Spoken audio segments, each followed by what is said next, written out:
श्री खंडोबाच्या वार्षिक यात्रोत्सवास सोमवार 2 डिसेंबर रोजी हळदी सोहळ्यानं सुरुवात झाली।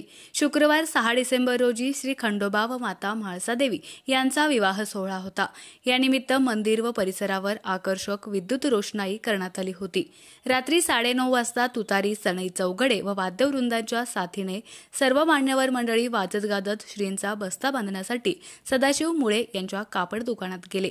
यावेळी श्री खंडोबा व माता म्हाळसादेवी यांच्यासाठी उत्तम प्रतीची वस्त्रे घेण्यात आली। श्रींचा बस्ता घेऊन सर्वजण परत मंदिरात आले।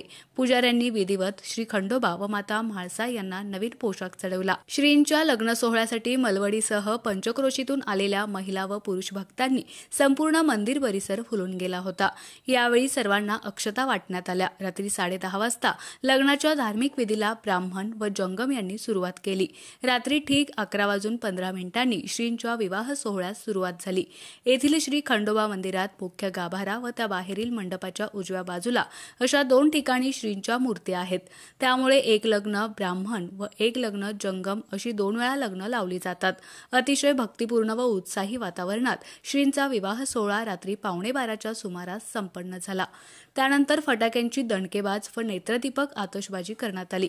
यानंतर देवस्थानकडून परंपरेनुसार धुपारतीचे मानकरी ब्राह्मण, जंगम, माळी, खांदेकरी, फुलमाळी, कुंभार, कासार, लोहार, सुतार, नाईक, गडशी, जिनकर, मातंग, पुजारी, वाजंत्री, वागे, मैराळ, नाभिक, परीट आदी विविध मानकऱ्यांना मानाची रक्कम देण्यात आली।